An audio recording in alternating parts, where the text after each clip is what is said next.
마지막을 나누게 되었습니다. 길고 길었던 준호가 목사님 언제까지 사도행전 하는 거예요? 바로 오늘 이제 사도행전이 마쳐집니다. 왜? 사도행전 언제까지 하냐고. 근데 오늘 드디어 이제 28장을 하게 되는데요. 길었죠, 여러분?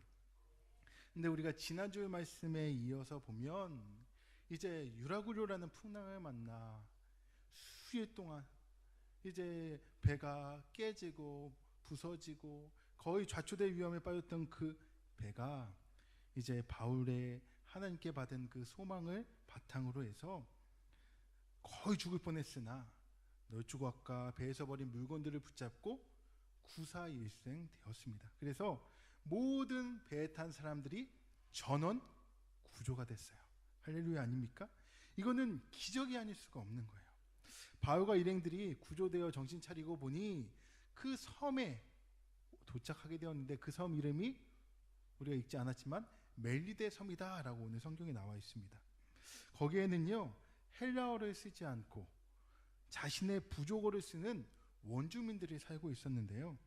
비는 여전히 쏟아지고 있는데 적군인지 아군인지 모르는 어떤 사람들이 다가오자 원주민들은 이들을 어떻게 할까 아마 고민했을 겁니다.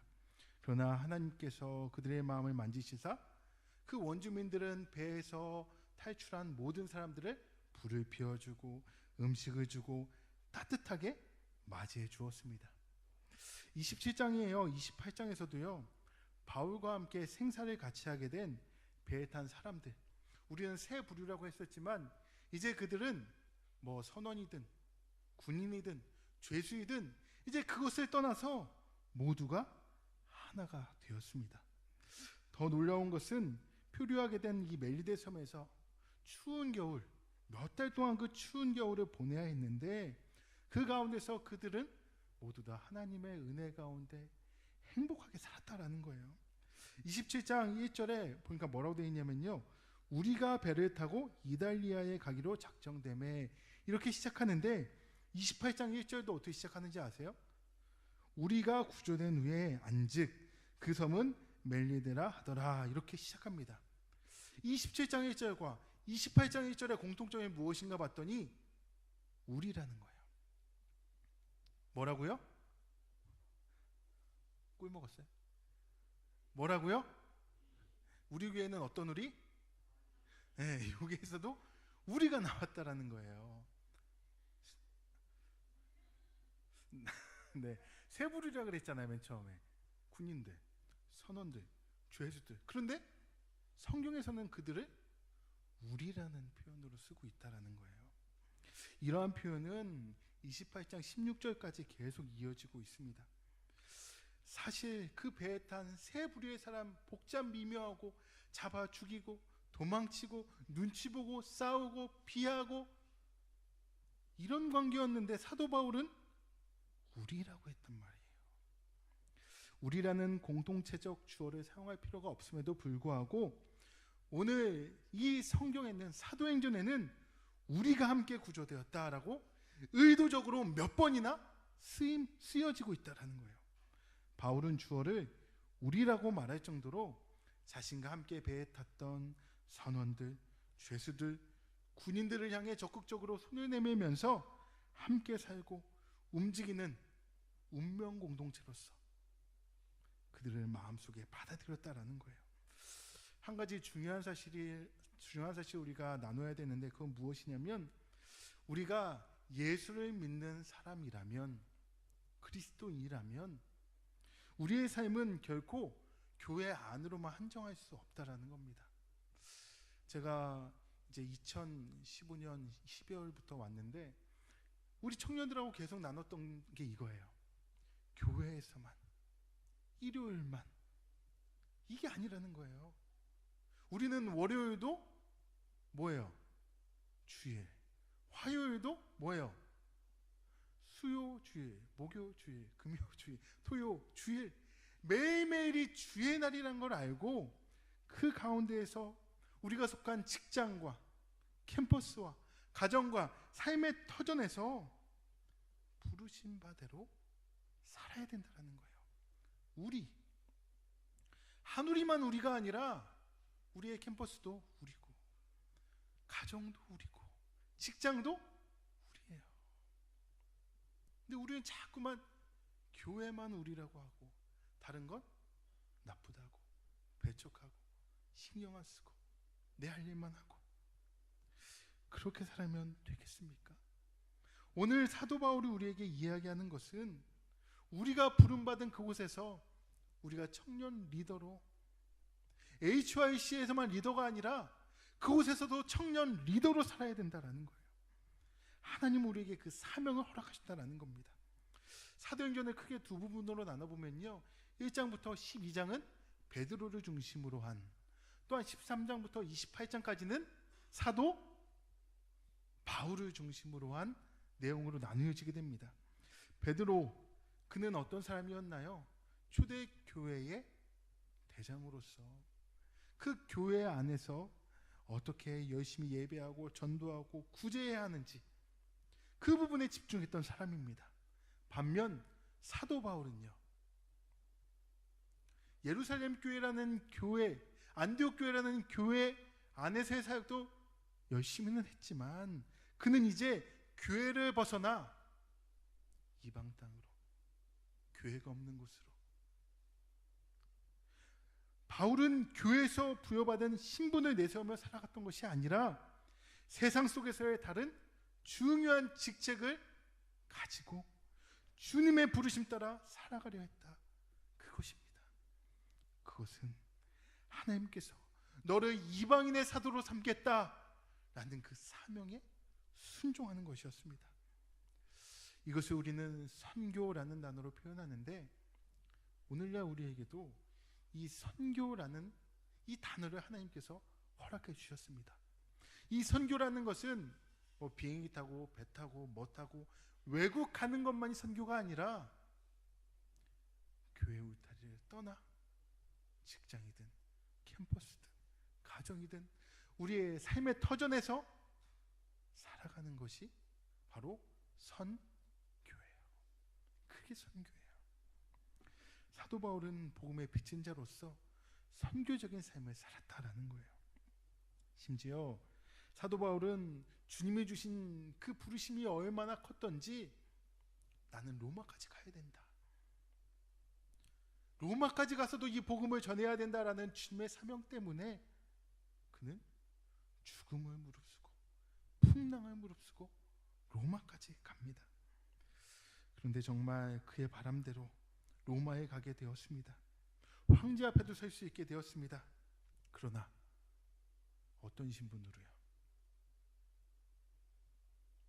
하나님 사명받아 정말 그는 로마 황제 앞에 섰어요. 로마까지 갔어요. 어떤 신분으로? 죄수라는 신분으로 갔다는 거예요.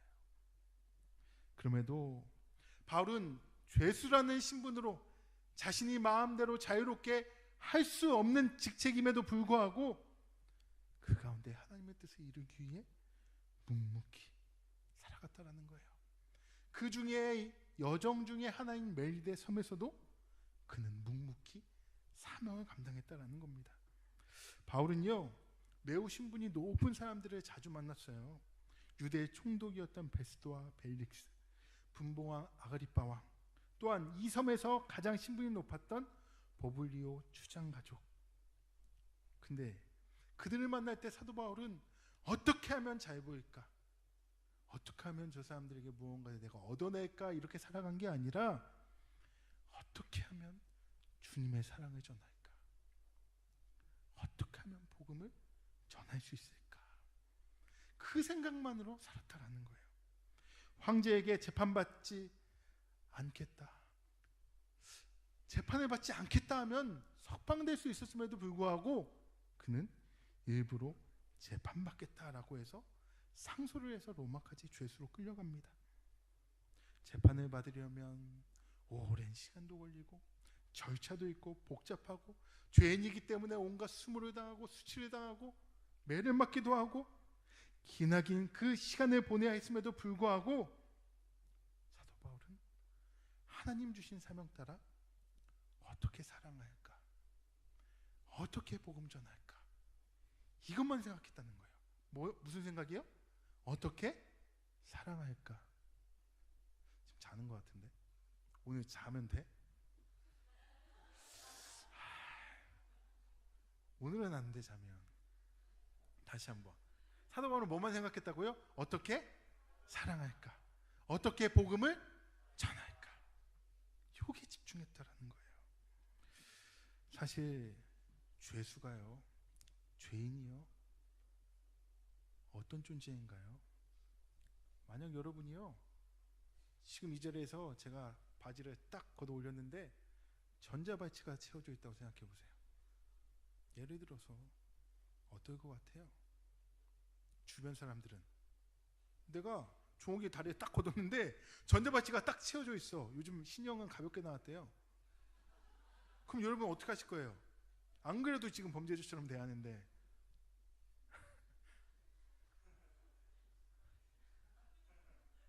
죄수가 어떤 느낌이냐고요. 죄인이 어떤 느낌이냐고요. 어떻게든 이거를 풀어내려고, 어떻게든 감옥에서 나오려고, 어떻게든 이 신분을 벗어나려고 애쓰지 않겠습니까? 그러나 바울은요, 억울함에도 분함에도 죄가 없음에도 주님 주신 사명 때문에 죄인이라고 손가락질 당함에도 불구하고 끝까지 로마로 갔다라는 거예요. 묵묵히. 이렇게 사셨던 분이 누가 계시죠? 우리가 사랑하는 예수님이 그러셨듯이.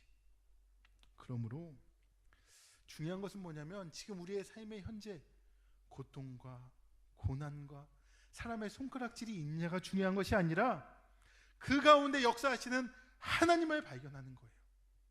고통 너머에 계획하신 하나님의 뜻을 기억하며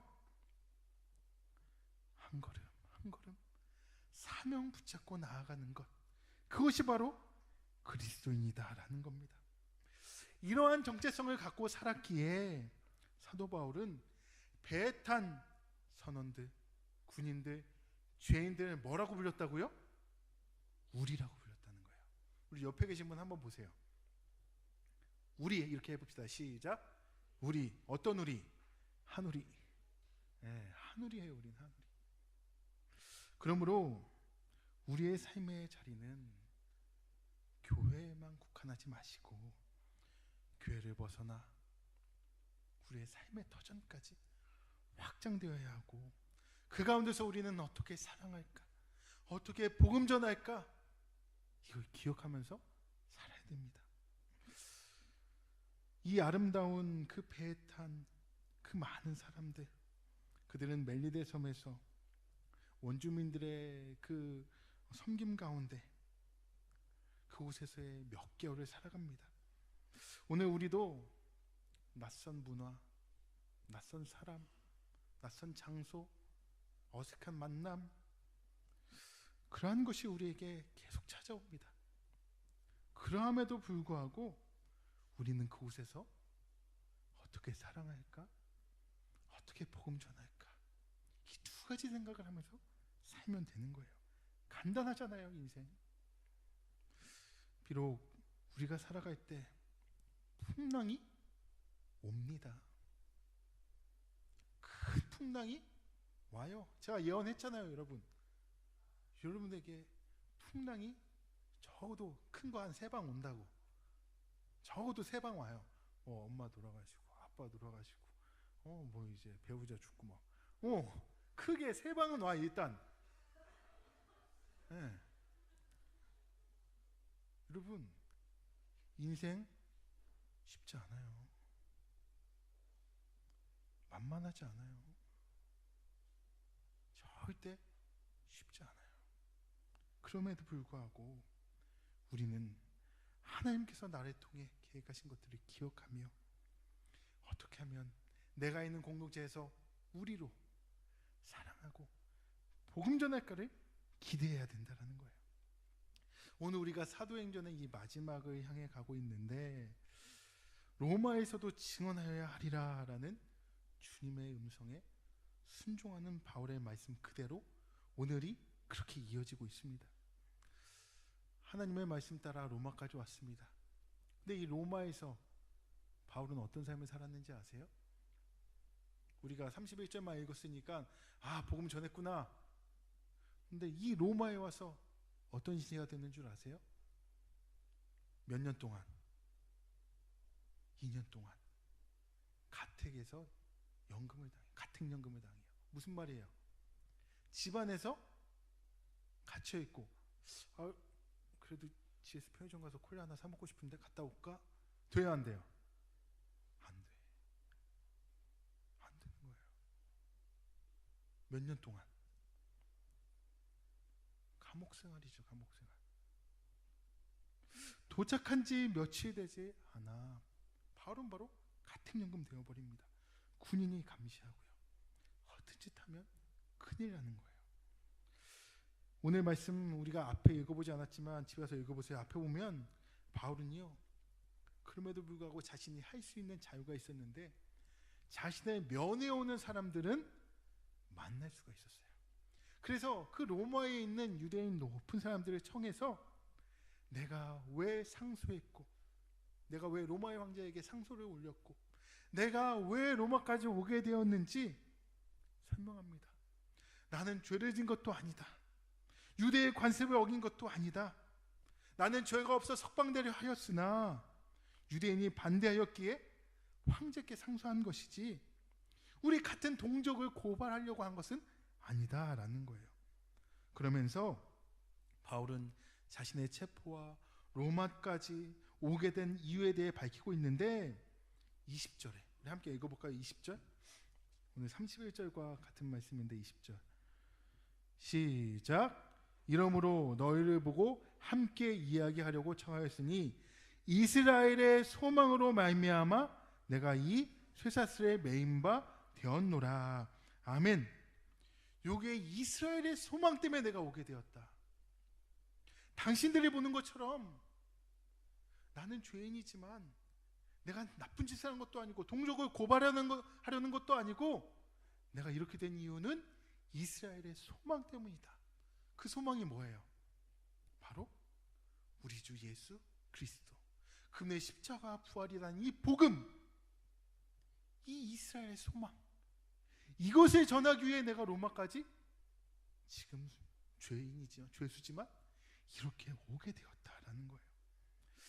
현재 유대는 로마의 압제를 당하고 있는, 식민지 지배를 당하고 있는 상태였어요.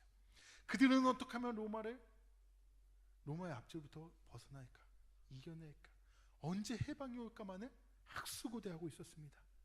그러나 이스라엘의 소망은 로마의 압제로부터의 해방이 아닌 예수 그리스도, 그분이 메시아 되심으로 우리가 지금부터 영원까지 주님과 함께하는 하나님 나라를 누리게 되는 바로 그 소망, 그것만이 진정한 소망임을 사도 바울은 말하기 위해 쇠사슬에 묶여 이곳까지 오게 되었다라는 겁니다.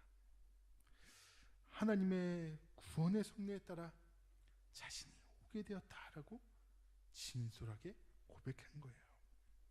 이것이 바로 바울이 자신에 대해서 나는 어떤 사람이고 나는 무슨 일을 하는 사람이고 고백하게 된 것이지요.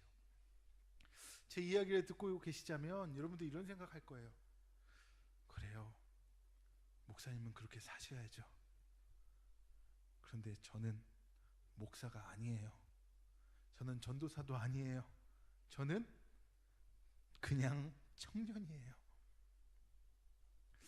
그러면 성경은요, 목사만 읽으라고 하나님이 주신 책인가요?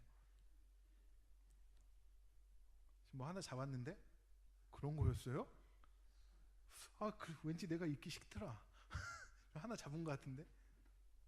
여러분, 목사에게만 이 사명이 주어졌나요? 아니라는 거예요. 우리에게도 하나님이 이 말씀을 오늘 여러분 각자에게 맞게 주신 줄 믿으시기 바랍니다. 사도 바울은 비록 매일 몸이었지만요, 그에게 할 수 있는 게 있었는데 찾아오는 사람을 만날 수 있는 자유가 주어졌다는 거예요. 내가 누구를 찾아갈 수 있는 자유는 없지만 찾아오는 사람을 만날 수 있는 자유.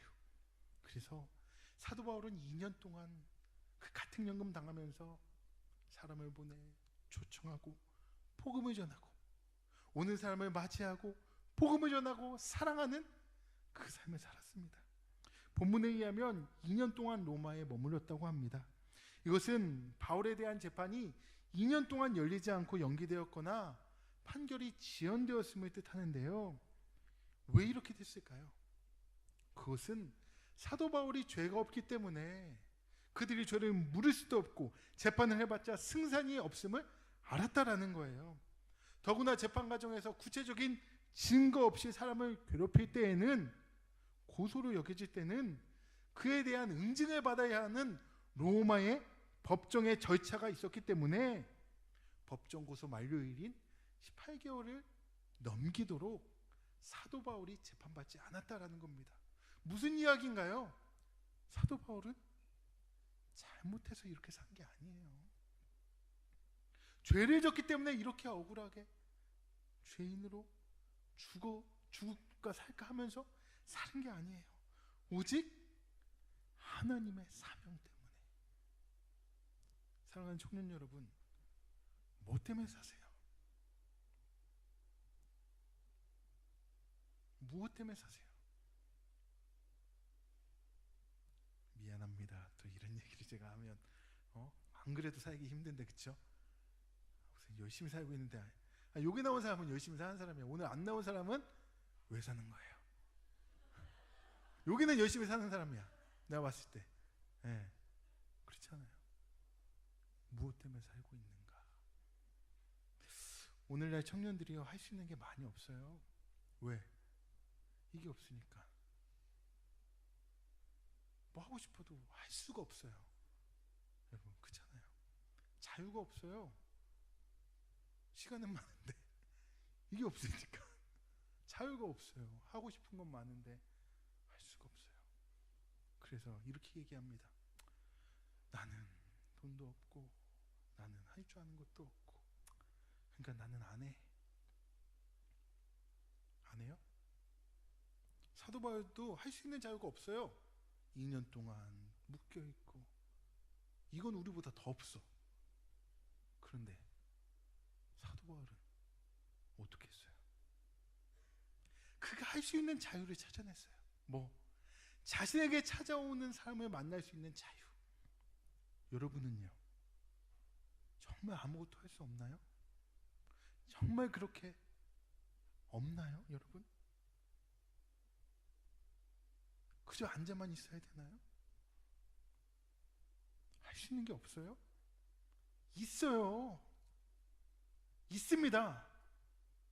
그런데 안 하는 핑계를 대는 거예요. 난 이것 때문에 못해, 저것 때문에 못해, 이것 때문에 못해, 그것 때문에 못해, 다 못해. 못한다는 거예요. 사도 바울은요, 어떤 상황에서도, 어떤 조건에서도 그가 할 수 있는 자유를 가지고 뭐 했어요? 사랑하고. 뭐 했어요? 복음을 전했다는 거예요. 그가 할 수 있는 거에서, 자신에게 주어진 환경, 자신이 서 있는 그곳에서 주님의 섭리와 인도하심, 그리고 이것이 나를 보낸 하나님의 선교지라는 사실을 믿고 그는 할 수 있는 한 최선을 다해 사랑하고 복음 전했다라는 거예요. 바울이 로마에 입성한 것은 겉으로 보기에는 굉장히 개인적이고 초라한 것 같아 보이지만, 역사가 흐른 뒤에 그것은 기독교 역사에 이어 획을 긋는 위대한 사건이었습니다. 사도 바울이 로마에 감으로 유럽이 복음화가 되기 시작한 거예요. 비록 죄수로서 쇠스스로에 묶여 가는 곳에서 박수받고 환영받은 것은 아니었지만, 그의 발걸음이 하나님을 위한 것이었기에 그는 승리의 발걸음이었습니다. 본문은요, 사도행전의 그 길고도 험한 이 여정을 마무리하면서 오늘 30절 31절에 하나님의 나라와 주 예수 그리스도의 증거하는 일에 담대하며 거침없이 전하는 것으로 끝맺고 있습니다. 31절을 한 번 더 읽어보겠습니다. 시작. 하나님의 나라를 전파하며 주 예수 그리스도에 관한 모든 것을 담대하게 거침없이 가르치더라. 아멘. 사도행전 28장 이후 바울 그의 선교 역사는 지금까지 이어져 오고 있는데요. 그것은 사도행전 29장이라고 할 수 있겠습니다. 우리 HYC의 청년들에게도 청년행전 29장이 지금 쓰여지고 있는데요. 그 편지가 어떻게 쓰여질지 지금은 알지 못해요. 지금은 취업 준비, 지금은 당장 시험 준비, 지금은 당장 내일 가서 해야 될 일 걱정, 매일매일 전쟁터와 같은 삶 가운데서 숨막히게 바쁘게 힘들게 힘겹게 살아가고 있지만 청년행전 29장 나중에 봤을 때 어떻게 쓰여질지 그걸 지금 모르는 거예요. 사도 바울이 이야기했던 것처럼 하나님과 주 예수 그리스도의 복음을 전하며 거침없이 가르치는 삶, 우리의 29장에 그것이 쓰여 있어야 하지 않겠습니까? 하나님께서요, 여러분의 삶을 어떻게 이끌어 가실지 기대하세요. 제가 이제 온 지 한 3년 됐는데요. 3년 전과 3년 후인 지금을 보면 변화된 사람이 많이 있어요. 아니, 완전히 예수님처럼 됐다는 게 아니라, 여러분 오해하지 마세요. 여러분이 완전히 예수님처럼 이제 영화의 단계에 올라가고 그랬다는 게 아니라 3년 전보다 많이 좋아졌다고, 병이 많이 나았다고, 그런 얘기예요. 저도 그렇죠. 근데 앞으로 3년 뒤에는 어떤 모습일까요? 특별히 우리 자매들을 결혼하고 이제 애도 낳을 청년이 있을 거야. 그때 되면 3년 뒤에는 같은 이제 아저씨 아줌마로, 그때는 목사님 저 애 때문에 교회 못 가요 지금. 갓난아기 들 있고 어떻게 교회 가요? 얘 좀 크면 갈게요. 설마 이러진 않을까? 3년 뒤에 어떤 남자 청년은 해외에 파견 갔을 수도 있고, 목사님 저 지금 해외에 있어서 교회 못 가요. 무슨 인터넷 예배예요 목사님, 지금 여기에서 얼마나 바쁜데 라고 말하지는 않을까? 3년 뒤에 여러분의 모습은 어떻게 되어 있을까? 기대해도 돼요? 3년 뒤. 또한 저는 3년 뒤에 어떻게 되어 있을까? 기대합시다. 기대합시다.